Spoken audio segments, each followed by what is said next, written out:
Hello, my name is Luke Gordy, and this is my presentation on my career ambition.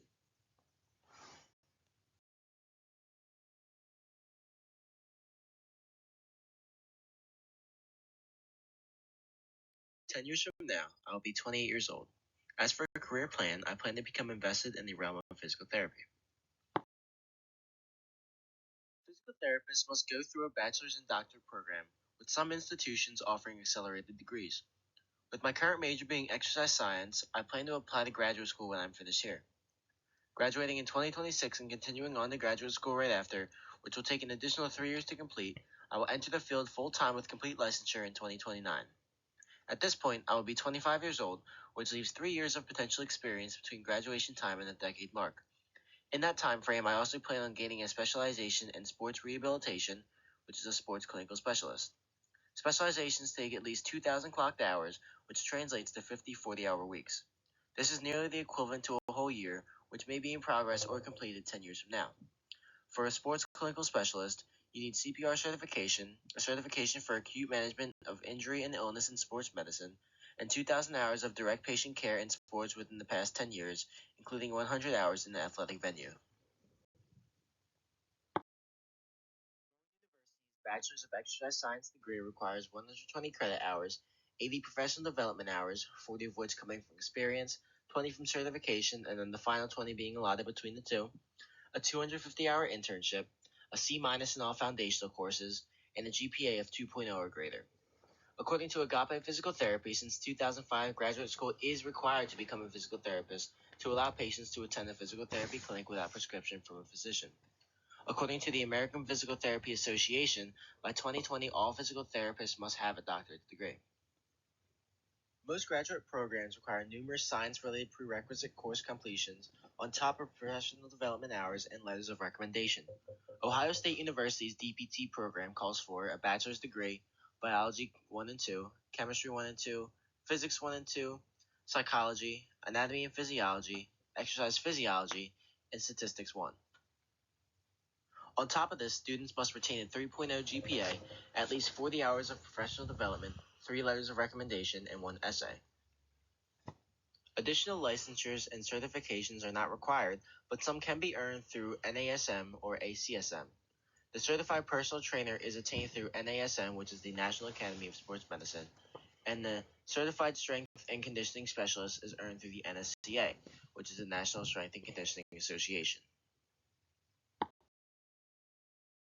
Choosing this career came down to my passions involving physical health, influential words from a few speeches, and long-term fulfillment. I'm interested in getting into the health field due to an injury I sustained while playing sports several years ago. Up until that point, I was set on becoming an engineer. I had attended the technical school for engineering for my high school education, and I had been accepted into several universities for architecture, which is what I thought I wanted to do. I couldn't visualize myself in the engineering field, however, but I knew the pay was good, so I stuck with it. That was until I tore my ACL meniscus playing soccer. I've told the story so many times that it almost feels redundant, but it is the sole reason why I'm studying a medical topic. After going through a full year of therapy, I could tell this is the way I wanted to go. My physical therapist got me from being completely immobile to being in incredible shape. I am specifically interested in the physiology behind sports and resistance training on the body. Physical therapy was the perfect culmination of all my passions infused with my own experience with it. Weight training, sports rehab, and facilitating someone's journey from rock bottom all the way back to the top. Justifying the years of recovery and physical and mental purgatory that I've put myself through in the form of learning how the body and muscles function have made the process extremely enjoyable, and I feel as though helping someone through that same impasse and back to where they want to be is a fulfilling occupation, something that many people lack today. Throughout my life, I've been told that no matter what I wanted to do, I would succeed. Years of hearing the same phrase from the same people made me feel jaded and unresponsive to the positivity brought forth to me. It was in an Instagram video that I was watching while hooked up to my leg mobility machine about a month after my surgery that flipped the switch for me. Lou Caralla, a strength and conditioning coach at the University of North Carolina, Charlotte, once said that lazy people put in the least amount of work and wonder why they aren't winning. Winners put in the most amount of effort and still wonder if they're being lazy. I began taking my recovery seriously, which led to me enjoying the process even more and then eventually me wanting to pursue physical therapy as a career.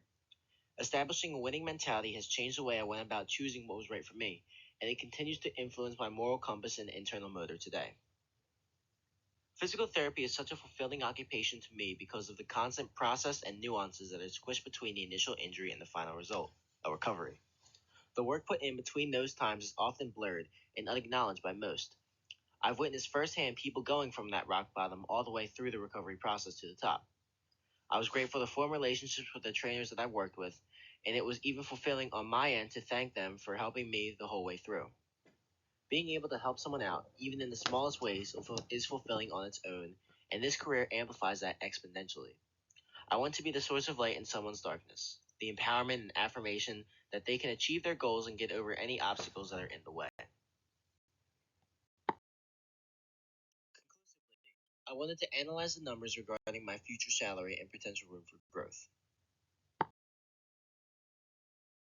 Bureau of Labor Statistics, physical therapy employment is expected to grow 15% from 2022 to 2032, with 5 to 8% being the national average. As the population begins to age and sports related injuries begin to pile up, more and more physical therapists are called upon to help. Most importantly, however, is the ability to help impact someone's life.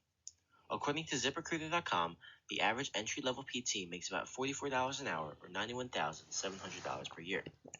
Taking the average New Jersey pay raise from the 2021 to 2022 from Zippy.com of 4.6% per year, and with about 4 years of experience, in theory, I would be making about $104,945 per year at year 4. All in all, I see myself approaching the physical therapy field and doing so with utmost confidence. Due to the rigorous coursework and requisite efforts in and out of the clinic, it will surely be a challenge, but one worth taking. From my own rehab experiences, motivational speakers, and personal fulfillment, I do believe that it is the right path for me.